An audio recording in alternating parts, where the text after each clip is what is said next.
Pernah manggil ya Jabbar pas lagi sakit hati? Makanya sering sakit hati.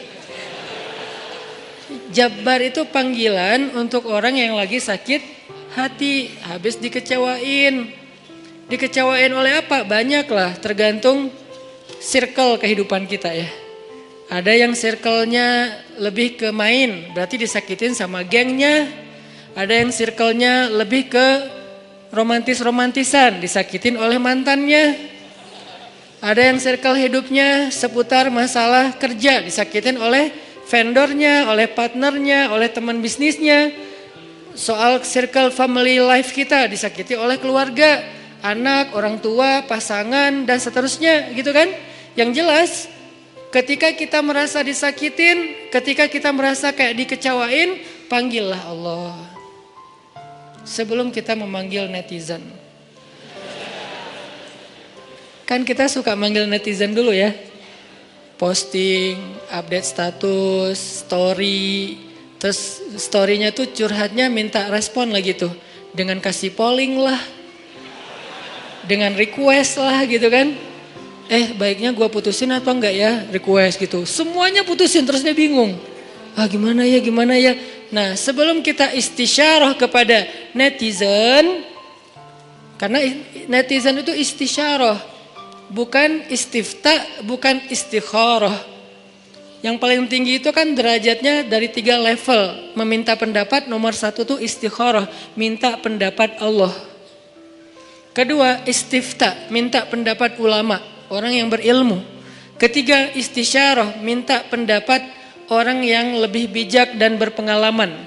Termasuk kepada teman kita atau followers kita atau geng kita, itu istisyarah. Sebelum kita istisyarah netizen, ya ayyuhal netizen, sebelum kita pakai kalimat itu, atau ya ustaz, bahkan sebelum ustaz, ya kiai, ya syekh, maka ya Allah.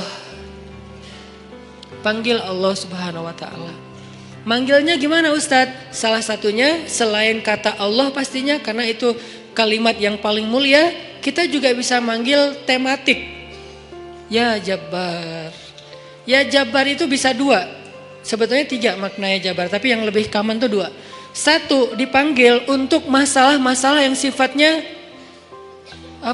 bukan hanya besar, tapi kayak kekuatan. Ya Jabbar, ya Qahar.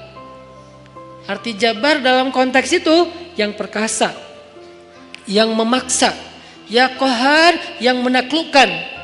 Sehingga dipakailah kalimat Jabbar, Qahar, Aziz, kan kata-kata yang nama-nama yang perkasa gitu, untuk doa-doa yang sifatnya biasanya dipakainya dalam kondisi terzolimi.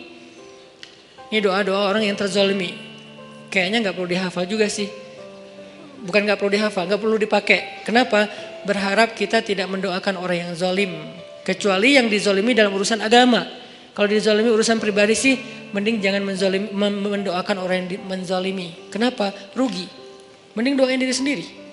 Ketika kita punya kesempatan doa kita diijabah, jangan kasih doa itu untuk orang lain. Rugi, walaupun bentuknya mendoakan atas keburukan, tetap rugi.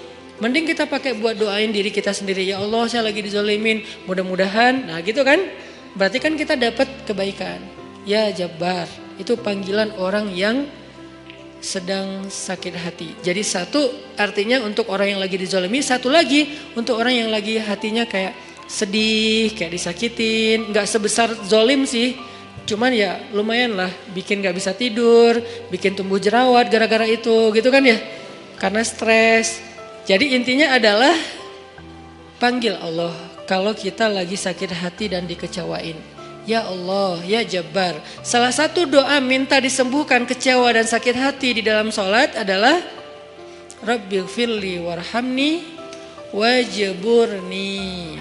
Kalimat wajburni. Selama ini kita baca enggak? Kan? Tahu artinya? Hampir. Apa arti wajburni? Bukan paksa aku dong Allah, enggak. Padahal arti Jabbar juga yang memaksa kepada kehendaknya. Tapi kalimat wajburni, makna Jabbar di sini makna yang ketiga di antara 3 makna Jabbar, yaitu yang mengobati sakit hati. Jadi ketika kita berdoa, Rabbighfirli, warhamni, wajburni, warfa'ni, warzukni, wahdini, wa'afini. Banyak banget ya. Luar biasa kita ya. Wajburni itu artinya kalau kita terjemahin, sembuhkanlah sakit hati saya. Atau bahasa lain juga bisa diterjemahin, hiburlah aku ya Allah. Aku lagi sedih nih.